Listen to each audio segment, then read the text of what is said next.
I lied to my father while he was on the executioner's block, and I'd do it again. The stone was cold, but the shame was colder. I watched them drag my father across the high square, his boots scraping a jagged rhythm against the marble. Chains clattered. A split lip dripped crimson onto the white stone. Above us, the king sat on his throne, unmoving, unbothered, a statue of ice watching my world burn. They forced my father to his knees. Treason, they screamed. Betrayal. Lies. All of them. The crowd cheered for his end while I stood in the shadows, my nails carving half-moons into my palms until I tasted copper. When he lifted his head, his eyes found mine. He smiled, the desperate final smile of a dying man. "Revenge will poison you, Lyra," he whispered. "Let it go." I nodded. I lied to a dying man so he could go in peace, but the second his heart stopped, I built a wall around his mercy. For 2 years I whispered a different vow to the dark. I will avenge you, even if it ruins me. The faction found me packless and bleeding. They didn't see a girl, they saw a weapon. They sharpened me. They turned my grief into a blade. And then, they gave me a target, the Alpha King. I arrived at his hall with a secret in my sleeve and a debt to pay.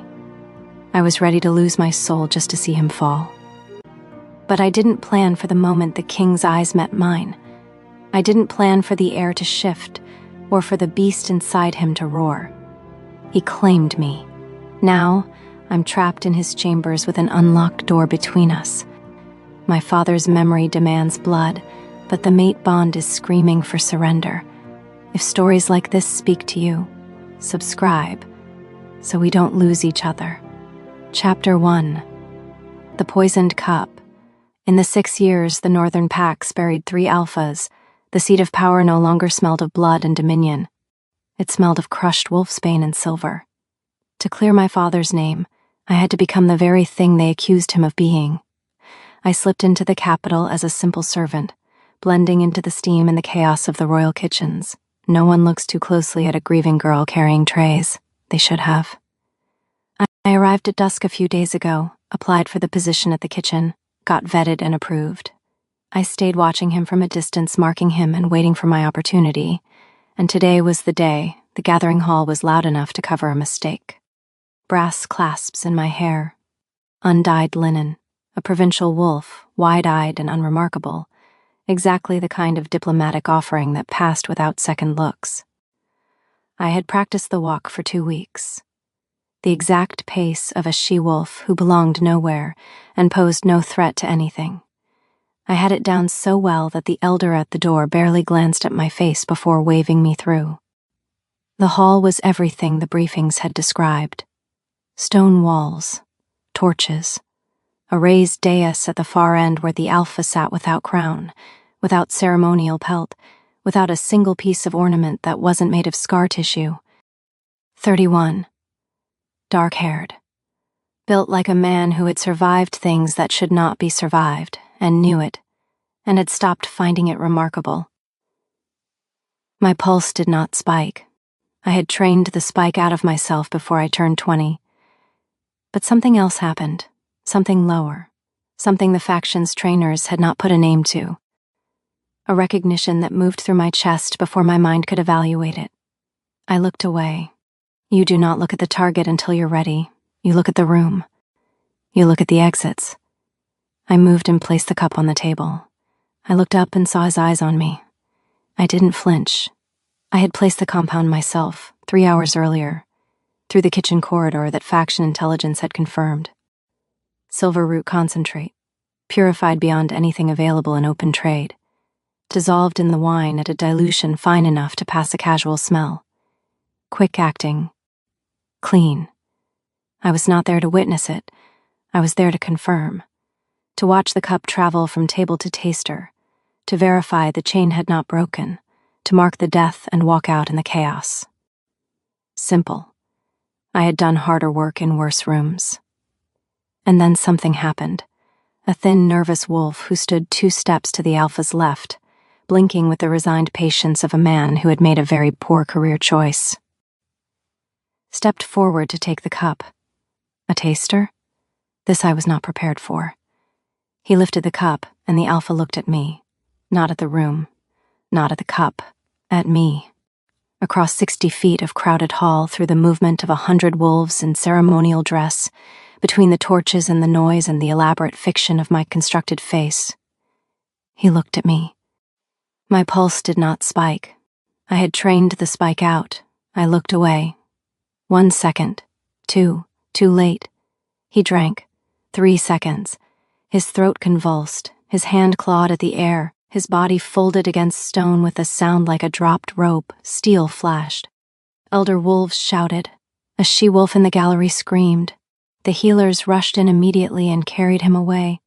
I did not move. Not toward the exits. Not toward the walls. I stood exactly where I had been standing, because running was the thing that got you killed, and because something had nailed my feet to the floor in a way that had nothing to do with training. He was already moving. Not running, crossing. 4 strides from the dais to the center of the hall, past the guards who were still reacting, past the elders scrambling from their seats, past the dying wolf on the floor. He walked the way a man walks when the room has already ended, and he is just finishing the sentence. He stopped in front of me. Guards arrived a half-beat behind him. A blade pressed to my throat, silver-edged, the specific cruelty reserved for those who attack alphas, and a thin ribbon of red appeared at my collarbone. I felt it. I didn't flinch. He was close enough that I could smell him. Cedar wood and cold iron, and underneath that, something deeper, the particular heat signature of a dominant wolf who ran hotter than his packmates. Alpha scent. The kind your hindbrain processes before your conscious mind has a say. He smelled like standing your ground. Something moved deep in my chest. Not instinct. Older than instinct. Mate. I locked it down. Not now. Ours. Not. Now. He looked at me for a long time. Not at the blade, not at the blood, not at the commotion filling the hall behind him. At my face. Stop, he said. The guards froze. Bring her to my place. An elder's voice rose, sharp, indignant, the sound of a man who had very definite opinions about proper protocol for assassins. The alpha didn't turn around. If she intends to kill me, he said, still watching my face, she may try again. He turned. The hall erupted. I let them take me. The pack healer confirmed it within the hour. Silver root concentrate in the wine. Professional formulation. Lethal within minutes to any wolf below alpha-level healing capacity. Ciro had been dead before the second convulsion. Cassian. I knew before the cup reached Ciro. Not the compound. I couldn't smell it at that distance, through 100 wolves and the torch smoke of the hall. But I knew her. I looked across 60 feet of noise and movement, and I knew her the way you know a storm before the pressure drops. Not through evidence. Through the body's older intelligence. The walk was practiced. Very good. But I have a general with that same walk. The one that says, I belong here so completely it circles back to meaning I was placed here. The difference between belonging and being deployed. I looked at her face, and something happened that I am not willing to analyze. She had her father's eyes. Raiden Dacian's eyes. The particular gray that goes silver at the edges in direct light. I had looked into those eyes at the execution ground. Dacian refused the blindfold. He stood straight and looked at me with an expression I had been carrying ever since. A man who was not afraid, not angry, simply and profoundly tired of the world being exactly this small. She stood in my hall with a weapon I could not yet identify, and her father's eyes, and the specific stillness of a wolf managing herself so completely that even the management was invisible. She was magnificent. I hated that. I was hoping I was wrong, so Cero drank. When he fell, I moved toward her, because she had not moved. A rogue wolf runs. It is survival behavior. It is the body overriding the mind. She stood with her feet planted and made the same calculation I was making. Running is what gets you killed. She was good. I reached her. My guards put a blade to her throat. She didn't flinch. I looked at her, at the gray eyes that held no fear, just a terrible composure that told me she had made peace with dying before she walked through my doors, and I felt my wolf do something I had not felt in 3 years of war. He recognized her. I am not a sentimental wolf. I have governed through 3 assassination attempts and 2 attempted coups and 1 plague. I do not make decisions on instinct. How cruel fate has paired me with a daughter of the late Alpha. I know she is a weapon, who wouldn't be after her father was dragged and executed by my own hands. Now, my mate, but the council only sees a traitor. If they learn who she is, they will execute her. But if I claim her, she has my protection. So I made the only move that protects her. I have the order to bring her to my chambers. My wolf was not subtle about why.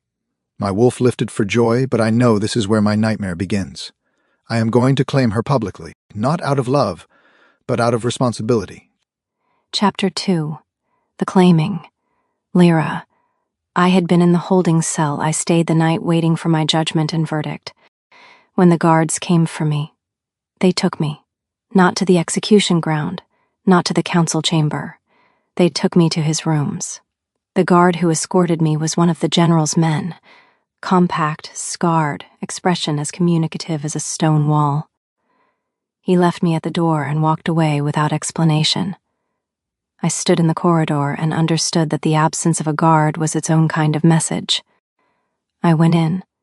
The rooms were not what I expected. No ceremonial excess, no ornament. A wide desk, buried in campaign reports, several marked with ink in 2 different hands. A narrow campaign cot with no silk on it. Weapons hung on the far wall in the particular order that indicated daily use rather than decoration. Worn hilts, edges regularly maintained. A soldier's room. There was a second door on the left wall. Connecting. It stood slightly ajar, and from the gap came the smell of cedar oil and lamplight, and the specific warmth of a wolf who had recently been in the space. No lock on the connecting door. I noted it. I moved to the window. Survivable drop to the east courtyard. I'd need to roll on impact, absorb it through the shoulder rather than the ankle. The bronze lamp on the desk was heavy enough to wound. The bedframe corners were iron. I was still mapping it when the door opened. He did not knock. He'd removed his boots. Bare forearms. Scars across his right side that told a campaign history I hadn't been briefed on. Old blade wounds, a silver burn on his shoulder that should have killed him, thin pale lines across his back that he'd earned somewhere no official record mentioned. He'd been targeted before, many times. Had survived things that shouldn't survive. He looked at me the way he'd looked at me in the hall, not at the room's exits, not at where my hands were, at my face, like he was reading something written there that I hadn't known I'd put down. The space changed when he entered it, not a sound.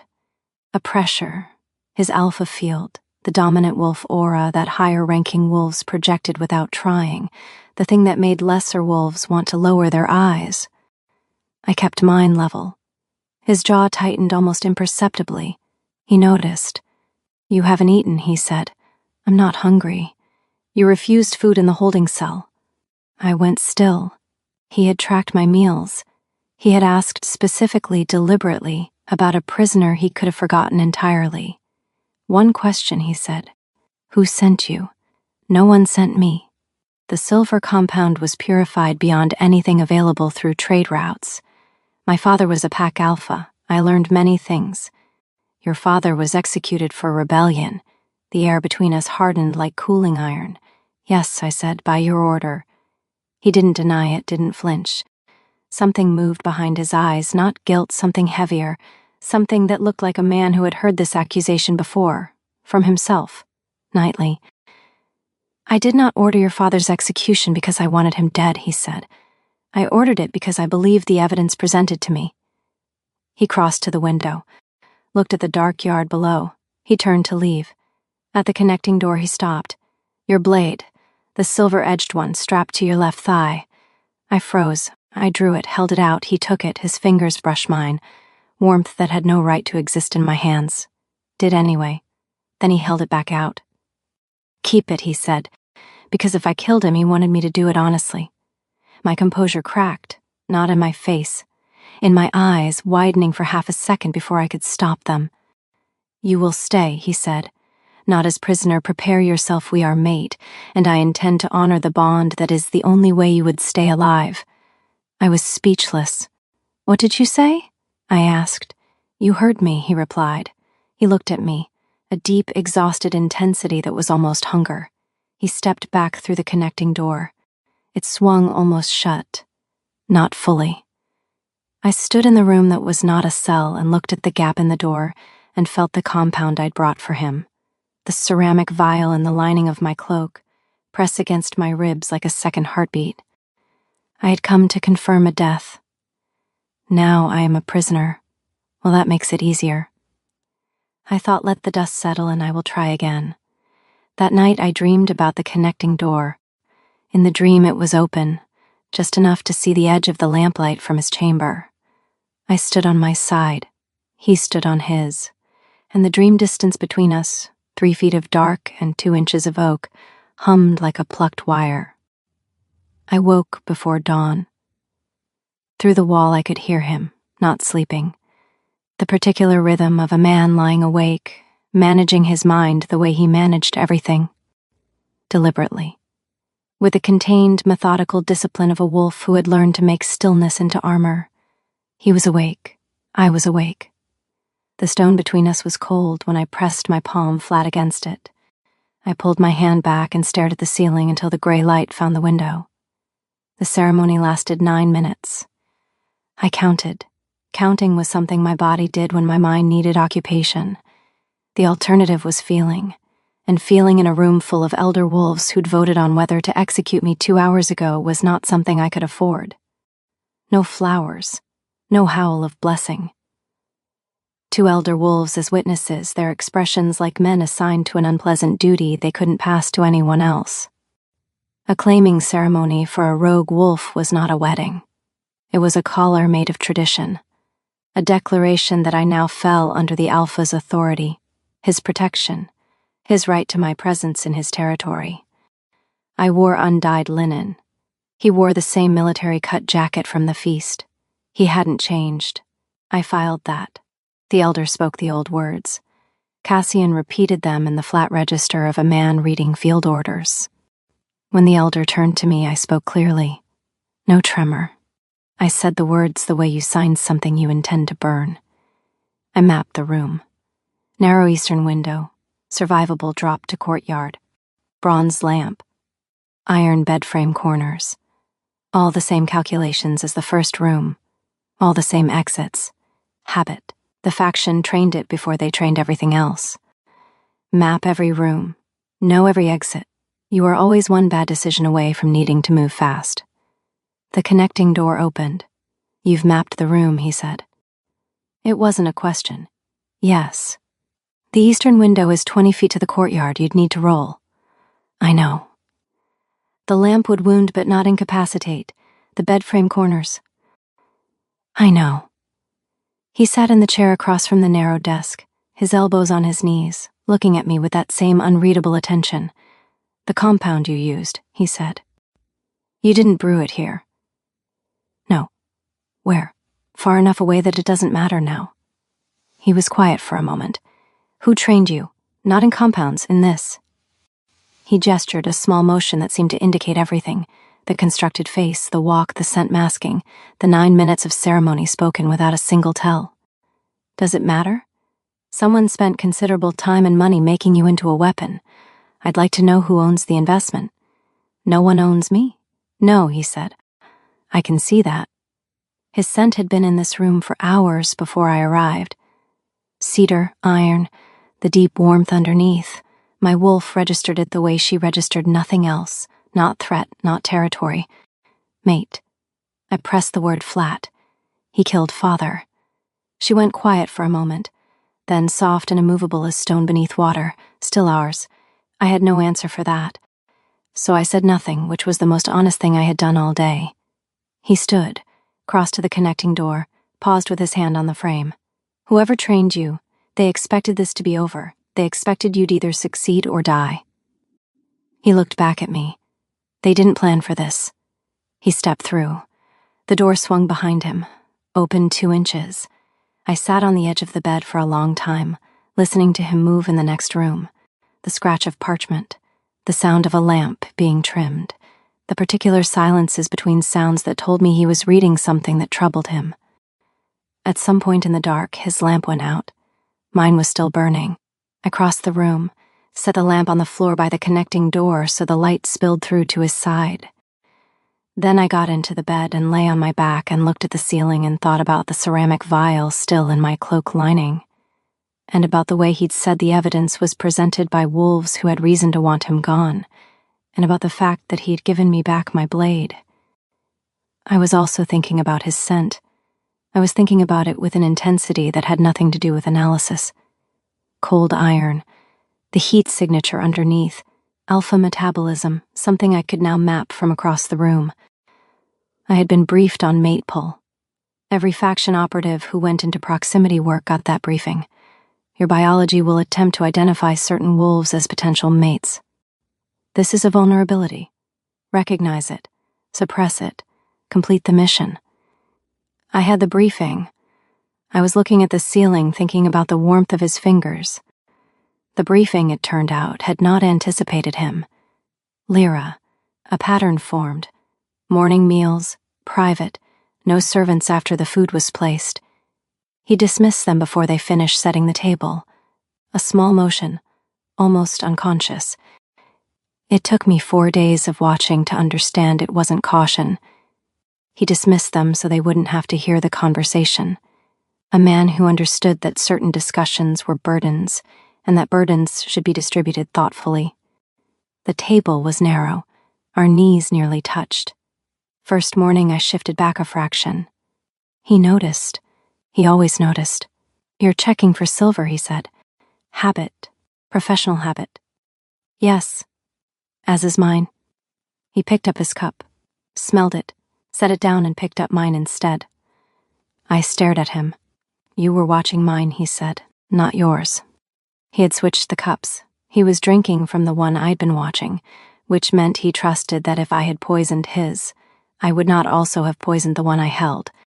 He had been reading me for days and had reached a conclusion. I looked at my cup, picked it up, drank. The thing that moved between us in that moment was not a word and not a touch. It was an acknowledgement, the first real one, underneath the ceremony and the questions and the unlocked door. 2 wolves who had been circling each other, and one of them had just shown the other their throat. He didn't remark on it. Neither did I. My wolf noticed. She filed it away with the lamp.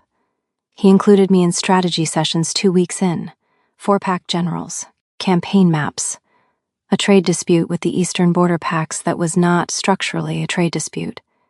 He let the generals argue, watch them, watch me watching them. I looked at the map the way my father had taught me. Territory as narrative, supply lines as sentences, borders as the things people were willing to die for and therefore the truest measure of what they valued. The dispute isn't about grain tariffs. The border pack's governor is being pressured. Someone wants the Eastern Corridor destabilized. Who benefits from a destabilized Eastern Corridor? Whoever benefits from an emergency protocol. Emergency protocols in this territory transfer council authority. To the Elder Assembly, he finished. Silence. "She's right," Varro said. After the room cleared, just us, the map spread between us. "You could have withheld that," he said.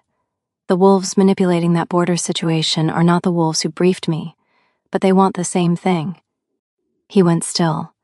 "And what do you want?" I had no answer to that one at all. My wolf had an answer. I refused to translate it. He was memorizing me. I noticed it the way I notice compound traces, not through one observation but through accumulation. The way his attention moved to my hands before my face when I entered a room. The way he could tell from my posture, before I'd spoken, whether I'd slept. The way he registered the exact moment my breathing changed, not as a tactician registering a vulnerability, but as a wolf registering a specific other wolf who had entered their sensory vocabulary. He was learning my private language, the one below words. I was learning his, the micro-tightening around his eyes when he disagreed with a council elder and chose silence, the flex of his left hand when he suppressed anger, the barely perceptible shift in his breathing before he said something he hadn't planned to say, Every tell I learned made the mission harder. Every morning meal made it harder. Every lamp an unlocked door. The faction trained me to kill a monster, a wolf who signed death warrants without thought, who used his alpha field to compel compliance, who fed his power on fear. He dismissed servants to spare them, spoke at the same register to generals and kitchen staff, read reports until the candles burned to nothing, because he believed every decision deserved his full attention. He never once used his alpha field. Not on me, not on anyone I watched. When he wanted something, he asked. When he needed compliance, he argued for it. The ability to project dominance that would make other wolves physically unable to refuse him, he possessed it. He didn't use it. That was something far more dangerous to someone in my position. I'm going to find out what his strategy is, and soon. Chapter 4, The Second Blade. Lyra. Chapter 3, Cassian. I left the door unlocked because I am a fool. That's the honest answer. There are tactical justifications. Keeping her close, monitoring a threat, maintaining observation.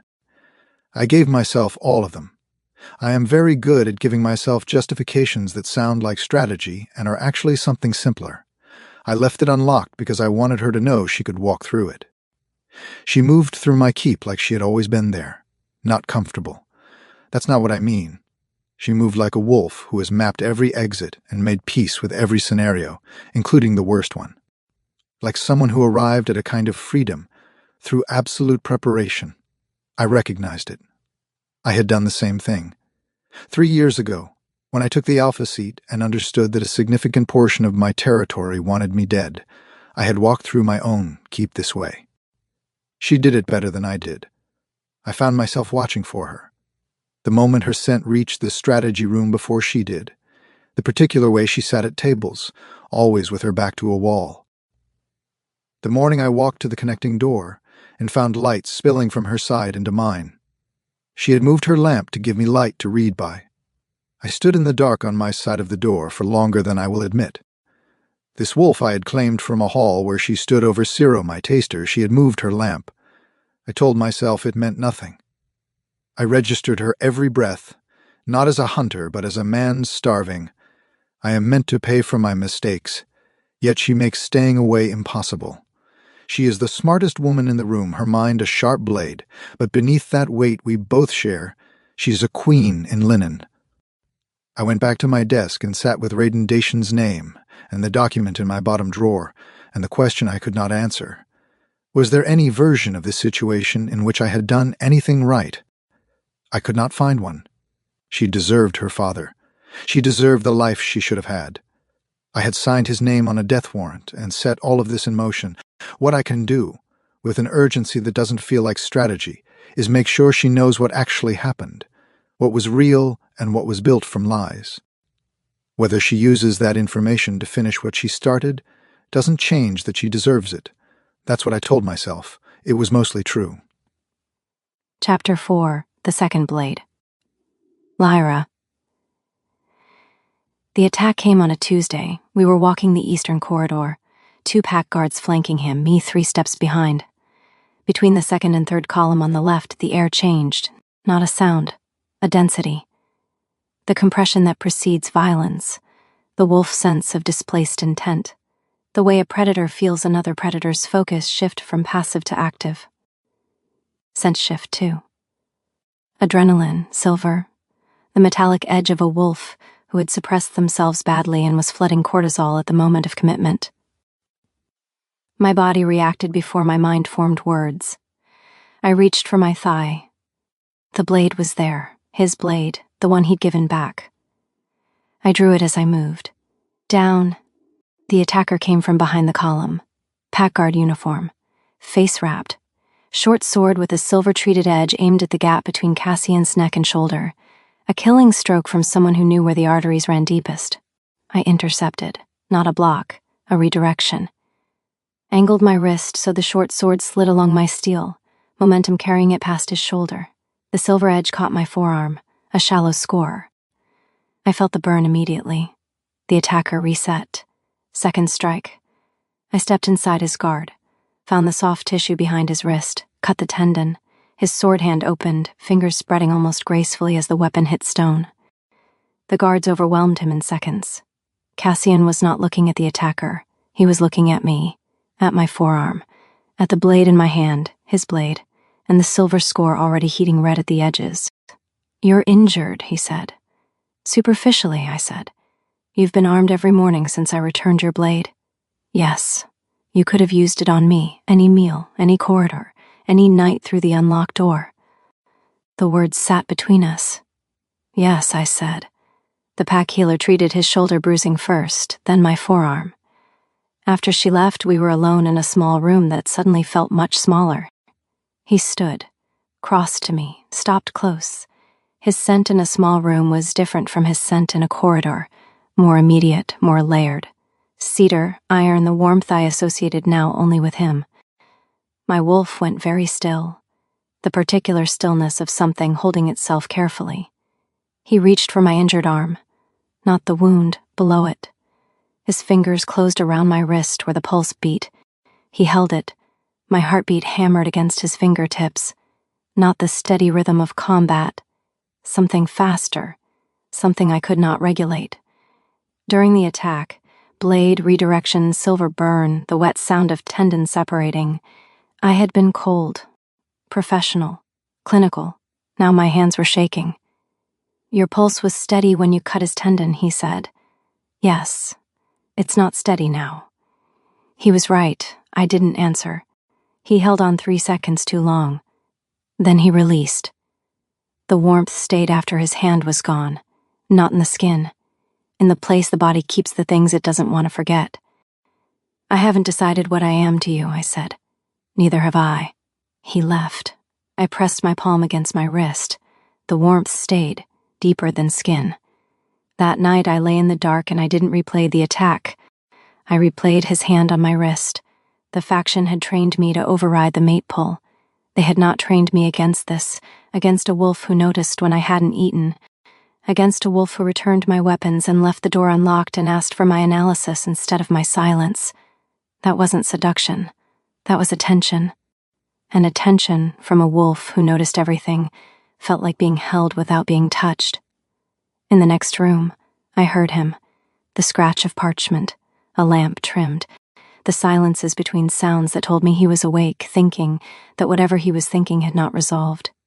He was always still awake. I pressed my hand against the stone wall and felt it, cold and absolute between us. The only thing between us. I pulled my hand back, looked at the ceiling. Outside, the first storm of the season was building. The atmospheric pressure dropping, the particular electricity the old Dacian wolves had called storm blood. My father had loved storms. He used to stand at the keep window with his morning tea and say, "There's nothing cleaner than weather that doesn't apologize." I had not thought about his morning tea in 2 years. I thought about it now. Chapter 5. Jealousy. Lyra.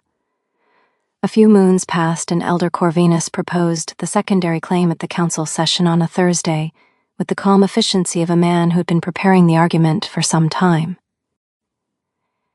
The Alpha's claimed mate cannot produce an heir. The healer confirmed barrenness during the medical screening. The pack demands stability.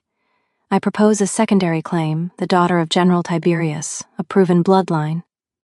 He paused. Insurance.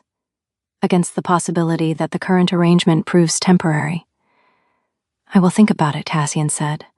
I heard about it within the hour. Sarah delivered the news in the herb room while I was sorting dried lavender, a habit from before the faction. From my father's house, where the herb room had smelled exactly like this. I had not been in an herb room since his execution. I had not let myself be in one. Standing there, surrounded by dried lavender and the ordinary peace of a task that required nothing from me, I had started to remember, not the grief, not the anger, but the before. The ordinary mornings, the weight of his hand on my head, his voice reading campaign histories aloud to himself, forgetting I was listening. Then Sarah told me about the secondary claim. I set down the lavender stalk, the way you set down something fragile, when what your hands actually want to do is press until it breaks. "Thank you, Sarah." She left. I stood in the herb room and breathed and noticed what was happening in my chest. Not pain, not anger, something territorial. The visceral, animal recognition that a boundary had been crossed. A boundary I hadn't known was there until someone threatened to step over it. My wolf was on her feet, ears flat, in a way she had never been on my behalf in 2 years of professional violence. Jealousy. I identified it immediately. The literature described it precisely. Territorial anxiety provoked by perceived threat to a claimed bond. I had never felt it before. I hated it with a precision that felt surgical. You do not feel possessive of a wolf you were sent to destroy. You do not feel the serrated edge of jealousy for a man who signed your father's death warrant. You do not stand in a room full of dried lavender and feel your ribs constrict at the thought of another wolf sitting across from him at breakfast. Except I had just called it breakfast. Our breakfast. And my wolf had decided, without consulting me, that this was a fact worth defending. He arrived for the evening meal without announcement. Just the shift in air pressure my wolf senses now associated with him before any scent reached me. I was already seated. My hands were in my lap where he couldn't see them. "You heard," he said. "News travels." He sat, poured 2 cups, his hands are steady. "You're bothered," he said. "I'm informed." "Will you count?" 1 word. Too sharp. The room heard it. I heard what it contained, the anger I hadn't meant to expose, the wolf rising through the composure I had spent 2 years building. He was quiet for a moment. Then, "I am not taking another mate." I looked at my cup. Not because of strategy, not because of the territory. Then why? He looked at me. The alpha mask dropped. What was beneath was not softness. It was honesty. Raw, unguarded, offered across a table as though he understood exactly what it cost. "Because I would have to sit across from someone else at this table," he said. "And I find that I don't want that." The words struck the center of my sternum. "You should have executed me," I said. "I would have, if you were only what you pretend to be." I stood. "Good night."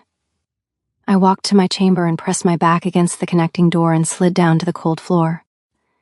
On the other side, footsteps, stillness, the sound of him stopping directly opposite me, his hand against the door. I felt it through the grain, the slight change in pressure barely measurable. I pressed my spine harder into the oak. We stayed like that, separated by 3 inches of wood, everything we hadn't said. The mate pull hummed at the contact point where my back met the door. Not asking, just present. Steady as a second heartbeat. His hand was still on the door. Mine was still against the wood, 3 inches between us. I did not open it. The message arrived folded inside a strip of parchment, wrapped around a kitchen knife. Not sealed, not signed, just 3 words scratched in charcoal, Eastern Courtyard. Midnight. I burned the parchment over the lamp and watched the ash curl into nothing. Then I went. The courtyard was empty when I arrived. Stone walls on all sides. No torchlight, only the faint silver wash of moonlight and the sound of the fountain at the center. I did not step fully into the open space. Old training. Never stand where you can be surrounded. 2 minutes late, a voice said from the shadow of the archway. Master Halvin stepped into the moonlight. He looked exactly the same as the last time I had seen him 2 months ago. Thin, precise. His gray hair tied back at the nape, the calm posture of a man who never needed to raise his voice because people obeyed him anyway. The faction had many instructors, but Halvin was the one who made weapons, and he was the one who made me. "You should not be here," I said quietly, "and yet here I am." His eyes swept the courtyard, measuring exits the way he had trained me to do. 3 months inside the Alpha's keep and you have not finished your task. It isn't that simple. His expression did not change. "No," he said. "It was simple when we designed it."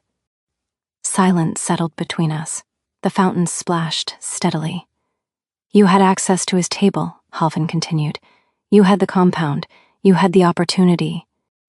I said nothing. His gaze sharpened slightly. "You defended him.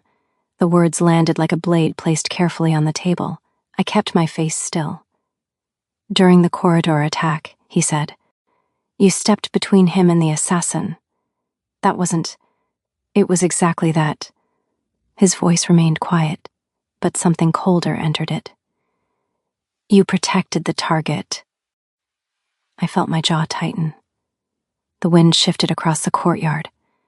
Cassian's scent lingered faintly on my clothes. Cedar, cold iron, Halfin noticed. Of course he did. Your wolf has recognized him, he said. That doesn't change the mission, doesn't it? I met his gaze. For the first time, Halvin's composure cracked by the smallest degree. You've been speaking with him. I've been watching him, and... I hesitated. The answer rose before I could stop it. He might not be what we thought. Halvin stared at me. Then he laughed softly, a sound completely without humor. Ah, he said.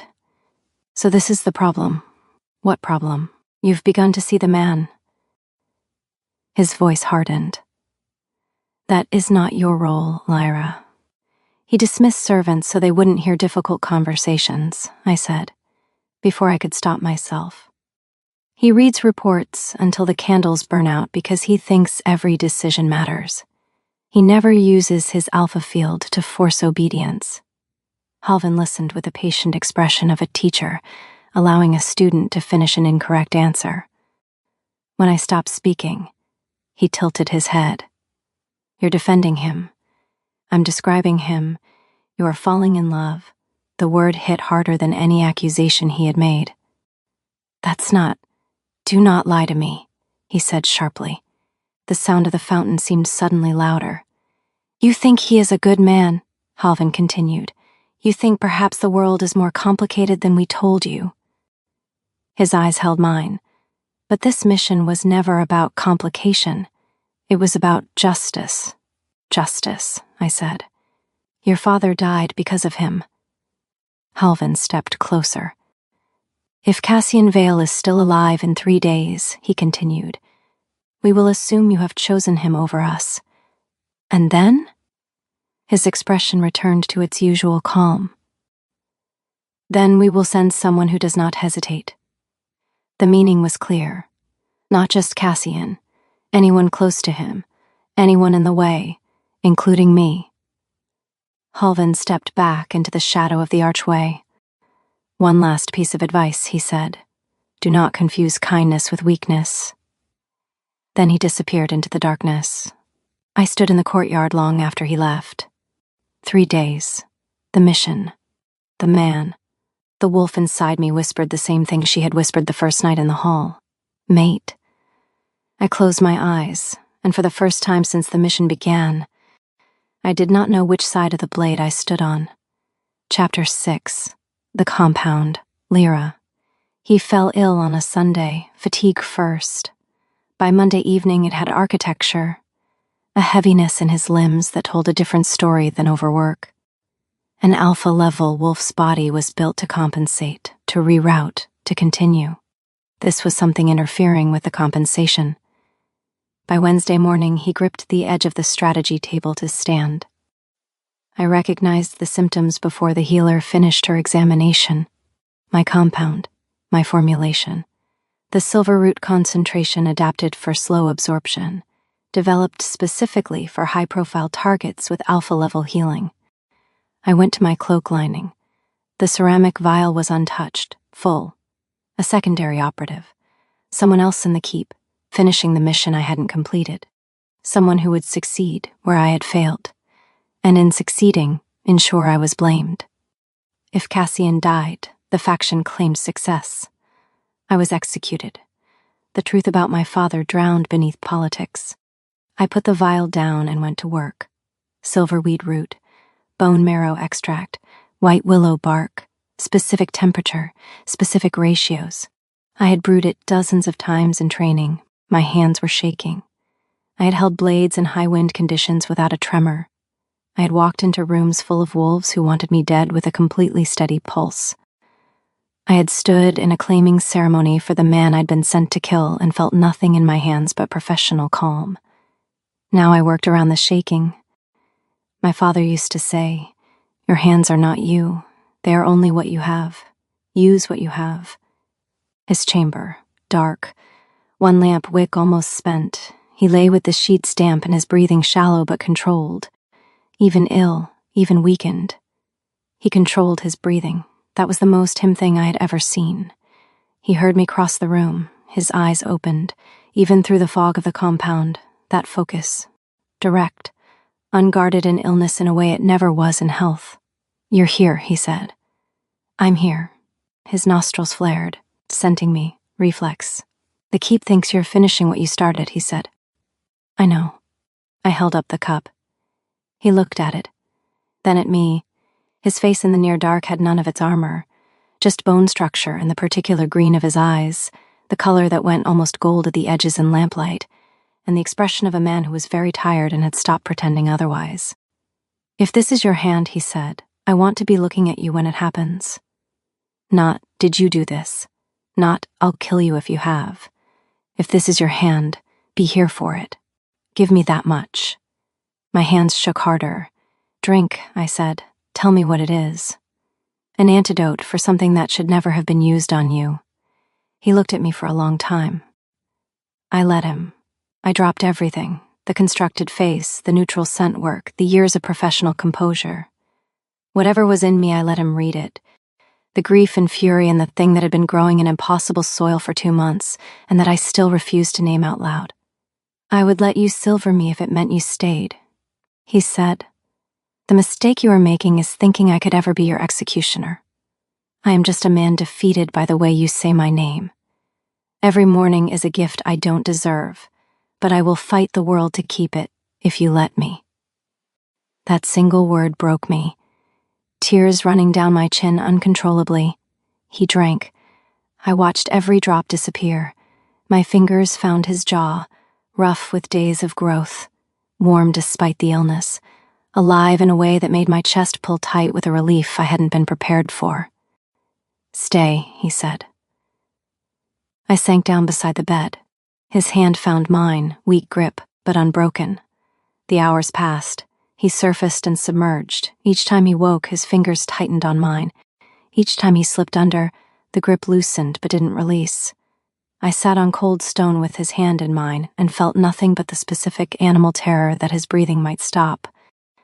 I had imagined his death so many times, held it in my mind like something I was owed. Now the thought made me physically ill. I pressed my forehead to our joined hands and stayed. Before the illness broke, I moved, service corridors, the kitchen supply chain. A wolf named Gallus had increased delivery volume with no change in standing orders, a discrepancy only someone with specific training would notice. I visited Gallus that night. I was efficient. I was precise. I got the names I needed. 3 days later, Gallus fell ill. A council courier, Corvinus's man, fell ill the same morning too. Neither survived the week. The keep whispered, "The alpha's mate is not to be touched." I had made my choice. Not that night, I think. I made it the moment he returned my dagger. Chapter 7. What he carries. Lyra. He recovered in 3 days, then 3 days of silence, no morning meals, no strategy sessions, no footsteps at the connecting door. I felt his absence the way you feel a missing tooth, not just the gap, but the phantom of it, the sense that something should be there and isn't. On the 4th night, I couldn't sleep. I sat at the eastern window. Heavy sky, no stars, the atmospheric compression of an approaching storm. The connecting door opened. I didn't turn. Bare footsteps. He'd come from bed. The intimacy of feet on stone rather than boots registered in my spine before I'd made any decision about it. He stopped behind me, close enough that I felt the heat differential of his alpha metabolism across the air between us. "You've been avoiding me," I said. "Yes. Why?" "Because I cannot think clearly when you are nearby. Every decision I make in your vicinity runs through a filter it shouldn't run through." I turned. He stood in lamplight, linen undershirt, arms bare, Scars visible, the ridge across his ribs, the silver burn on his shoulder that should have been fatal, thin pale lines across his back, earned somewhere no official record mentioned. The illness had taken the last layer of pretense. No mask, no composure assembled for public consumption, just the face of a wolf who had spent 3 days deciding something and had arrived at the decision. "You saved me," he said. "You were dying. You knew the compound, which means you carried it." His jaw tightened. "How long?" "Since before I arrived." "And you chose not to use it." The words finally spoken aloud. A thing set down after being carried too long. "No one looks at me," he said. His voice was low, not performing this, genuinely saying it. "They look at the alpha, the seat, the title. They have looked at the office for 3 years and no one." He stopped. His throat worked. "You looked at me. In that hall, 60 feet away through the chaos, you looked at me and I felt it." He turned to face me. This close in lamplight, his eyes were amber at the edges. "That's why I kept you, not strategy, because you saw me. Even knowing I meant to kill you, even knowing. That's not rational. No." He stepped forward. His forehead touched mine, his breath against my skin. The mate pull at that proximity was not a tide. It was gravity, the specific collapse of distance between two wolves who had been circling each other for months and had finally run out of room. "I do not fear death," he whispered. "I fear that you will choose it for me." I placed my hand against his chest, his heartbeat under my palm, strong, steady, alive because of me. "I need to show you something," he said. He crossed to the desk, opened the bottom drawer, removed a document, yellowed at the edges, soft from handling.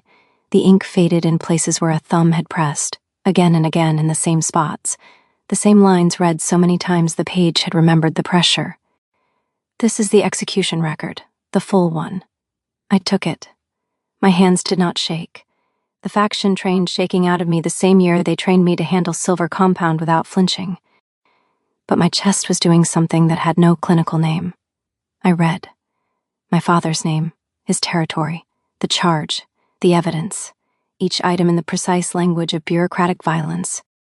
And at the bottom, in a military scribe's hand, final words of the condemned: "Tell my daughter the world is wider than revenge." The room tilted. He had not begged. He had not broken.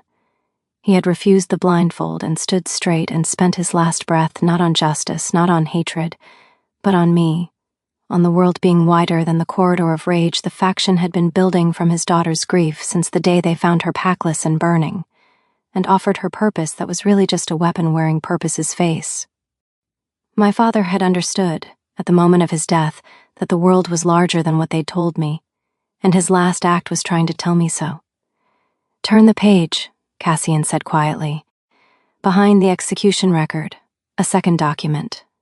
Alpha Intelligence Seal. Conclusion: the intercepted correspondence was fabricated, pack seals replicated, 3 elder wolves manufactured evidence to eliminate a governor who threatened their eastern grain monopoly. Action taken: the 3 elders were executed by Alpha decree. No council vote. Execution carried out personally by Alpha Cassian Vale. He had killed them himself. The wolves who fabricated the lie that destroyed my family, who turned a governor's daughter into a weapon and aimed that weapon at the wolf who had avenged him. I looked up. He stood by the desk, not close, giving me room. His face stripped, no mask, no composure, the raw exhaustion of a wolf who has been carrying something for 3 years and is finally setting it down. "The evidence was a lie," I said. "Yes. You discovered this 2 years after the execution, and you ended them. Because telling you doesn't bring him back. I still gave the order. He's still dead. There is no document that undoes that. But it changes everything about you." He looked at the floor. "I keep that record in the drawer beside my bed. I read it on the anniversary every year. Because if I stop reading it, I might start forgiving myself, and I haven't earned that." I set the papers on the desk. I crossed the room and put both hands on his face, the way you hold something that has been damaged by the weather and is still standing, and looked at him the way I'd looked at him in the hall the first night. "You didn't know," I said. You didn't know. And when you learned the truth, you ended the wolves responsible with your own hands. You kept his last words in a drawer beside your bed. My voice broke, just at the edges. That is not the act of a monster. That is the act of a wolf who cared that he was wrong. He trembled, the most controlled wolf I had ever met, trembling under my hands. I wanted to tell you since the first night, he said. Why didn't you? Because I was afraid it would sound like I was asking for forgiveness. What were you asking for? Judgment. I wanted you to decide what I deserved. And if I decided you deserved the blade, then I would have deserved it. I leaned my forehead against his. I don't want your death, I whispered. I want your truth. You have it. All of it. We kissed, not tentative, not careful. He kissed me the way he did everything, with his full attention, completely present, the same intensity he brought to campaign reports and the execution records he read on anniversaries. Like I was something that deserved his full attention. My wolf made a sound I had never heard from her before, low and certain and deeply, privately satisfied. I stayed that night, in the chair beside his desk. I read the documents again, my father's last words. The world is wider than revenge.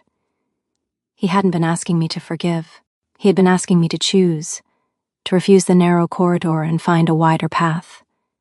A path that included more than a mission, more than the single consuming purpose of ending the wolf who had ended him. My father had loved me enough to spend his last breath asking me to be larger than what I'd become.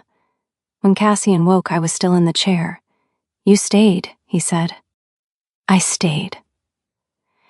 We sat, him at the bed's edge, me in the chair, our hands bridging the space between, while the pack woke outside and the keep's machinery resumed. I am not the weapon they made me, I said. No, he said, you're not. I don't know what I am now.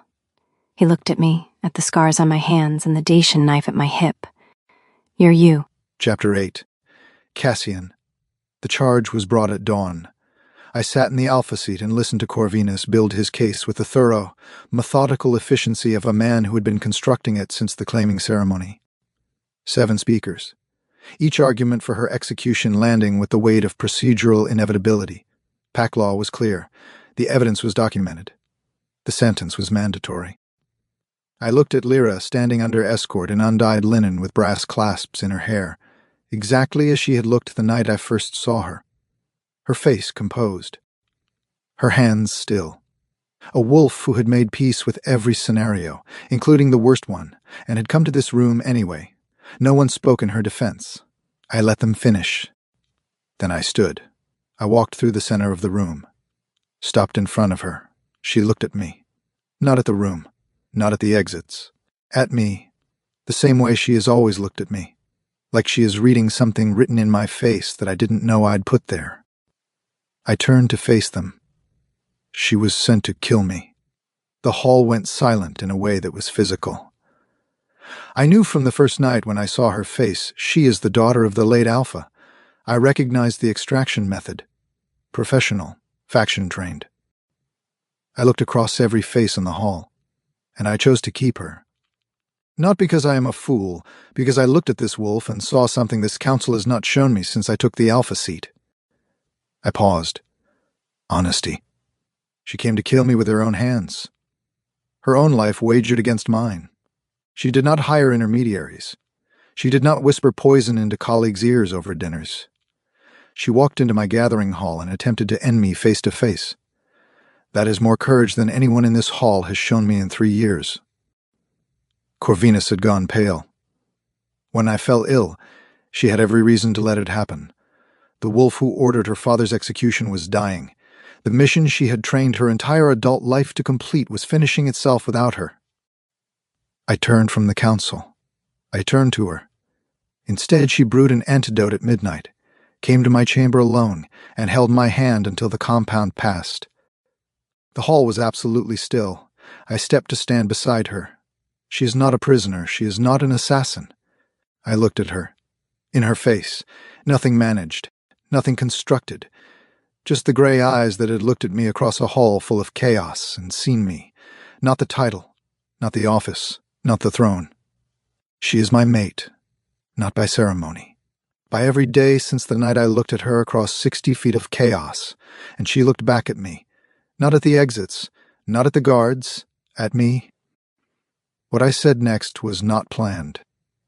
This throne belongs to a family she lost because of decisions made in this room by wolves who feared what her father represented. She came here for justice. I will rule with her at my side, or I will not rule. That is not a negotiation. I removed the ceremonial mantle from my shoulders, set it on the floor. Silence. Then Titus, the oldest general, rose, slowly, with the deliberate weight of a wolf whose endorsement meant something. I support the Alpha. Another rose. And another. Varro last. Varro, who had watched me for 3 years and said little about what he saw. The military supports the Alpha and his chosen mate. Corvinus sat down. The hall emptied. Just the two of us in that vast, quiet room. What I felt was not triumph, not the clean satisfaction of a won argument, something older and quieter. Relief. The specific relief of a wolf who has been running alone for a very long time and has finally turned around to find another wolf running beside him. "You risked your seat," she said. "I risked more than that." "Why?" I looked at her father's eyes and the precise, relentless attention she gave to every room she entered. The wolf who had arrived intending to kill me and stayed because she chose to. Because I kept telling myself it was strategy. I was lying to myself, which I don't do often. I kept you because I couldn't imagine keeping this keep without you. Because the way you think changed the way I think. Because you arranged dried herbs in your window and I stood in the doorway one morning and felt something I hadn't felt since before the wars. She waited.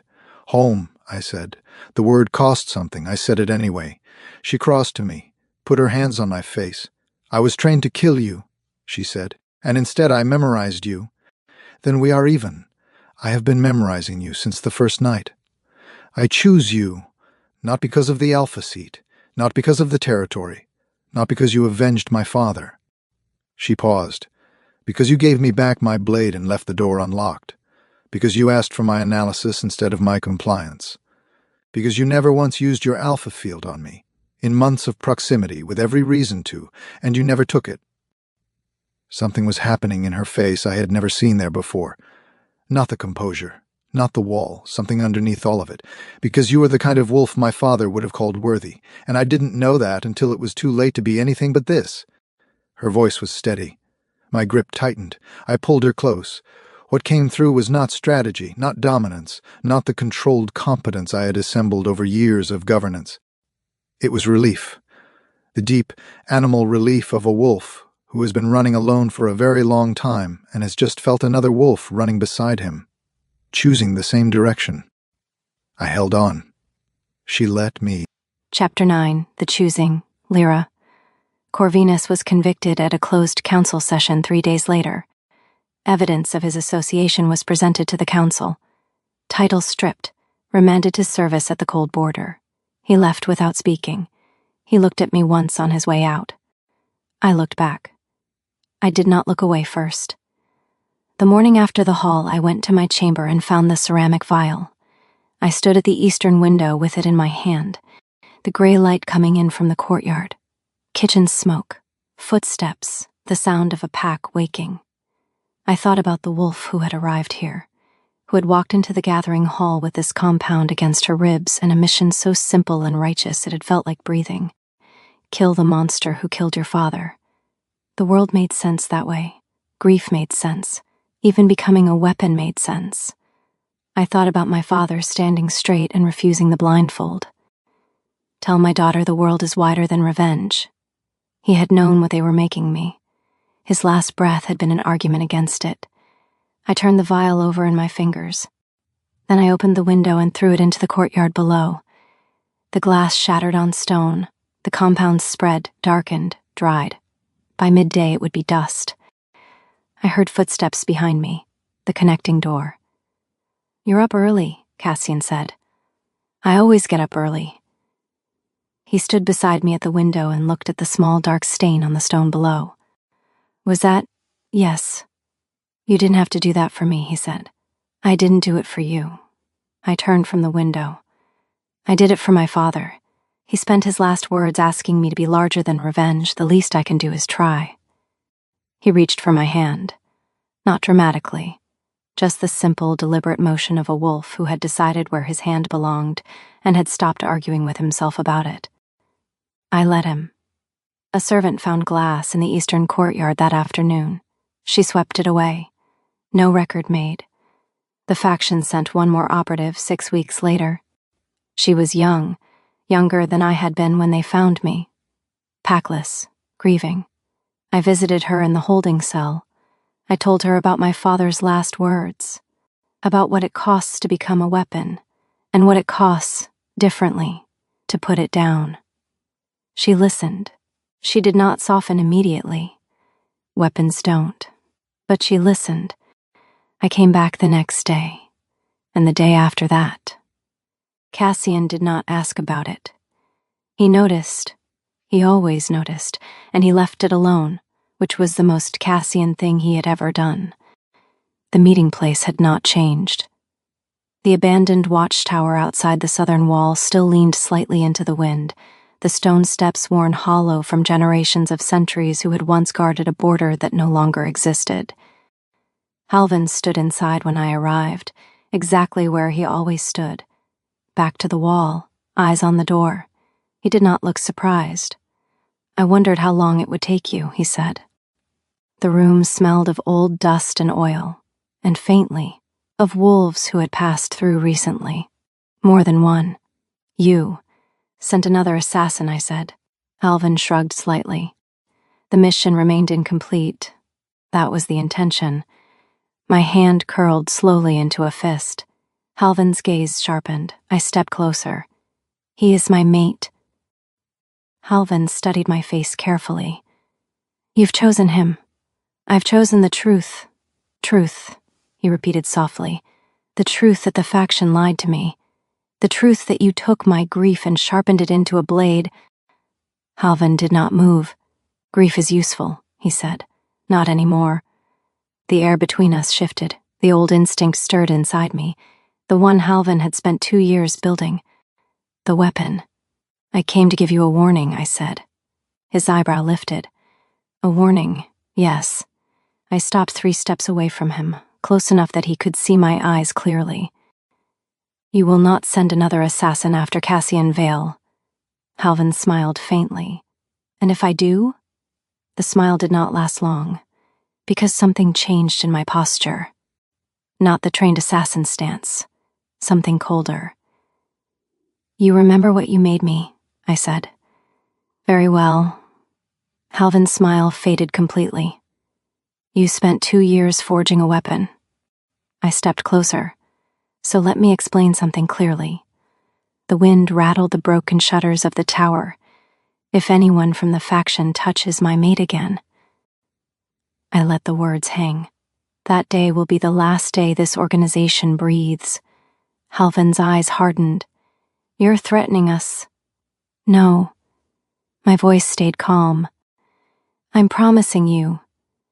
He searched my face for hesitation. There was none, because the truth had settled somewhere deep inside my chest. The weapon he built was still there. But it belonged to me now. You taught me what it means to destroy something, I said quietly. If you test me again, I will show you what it feels like to be hunted by the weapon you forged. The room went silent.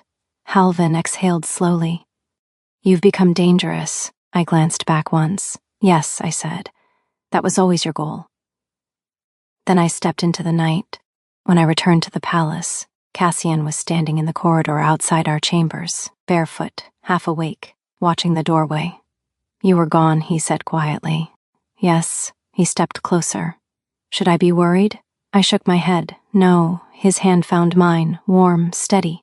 What happened? He asked. I looked back down the corridor, toward the darkness beyond the palace walls. An old chapter closed. Cassian studied me for a moment. Then he nodded, and together we walked back inside. I arranged dried herbs in my window. Cedar in the mornings, lavender in the afternoons. The smell of my father's house, allowed back in inch by inch, the way you let warmth into a room that has been cold for too long. Cassian stopped in my doorway one morning with his tea and stood there long enough that I looked up. "What?" I said. He shook his head, smiled, the one without anything behind it. "Nothing." He left his tea on my window and went to the strategy room. I sat with it for a long time before I drank it. It was warm, it smelled like cedar. The council never agreed on what I was. Some believed I had poisoned him and reversed it from guilt. Some believed I had orchestrated everything, the poisoning, the recovery, the claiming, as a longer strategy the pack was too small to comprehend. Corvinus believed the worst. Varro believed the best. Cassian never asked again, because the answer didn't change anything that mattered. Home, I thought, not because it was uncomplicated, not because there was nothing in this keep that still ached. Home because I chose it, every morning, the way you choose the truth over the comfortable lie, deliberately, with full knowledge of the cost, because it is the only version of yourself you can live in. "I came here to kill you," I said. His arms tightened. "I know," he said. "And now?" I turned in his hold, looked at him. "Now," I said, "I would destroy kingdoms for you." He smiled, the real one. Outside, the last light moved across the stone. Inside, the lamp on the windowsill cast cedar-scented warmth into the room. I stayed. I had always been going to stay. I just needed to find my way to choosing it. The end. If this story caught your attention, thank you for staying with me. Stories like this take heart to write, and knowing someone is truly listening makes all the difference. I write to stir something inside you, romance, emotion, and moments that linger long after the story ends. If you enjoy stories like this, please subscribe, so these stories don't get lost in a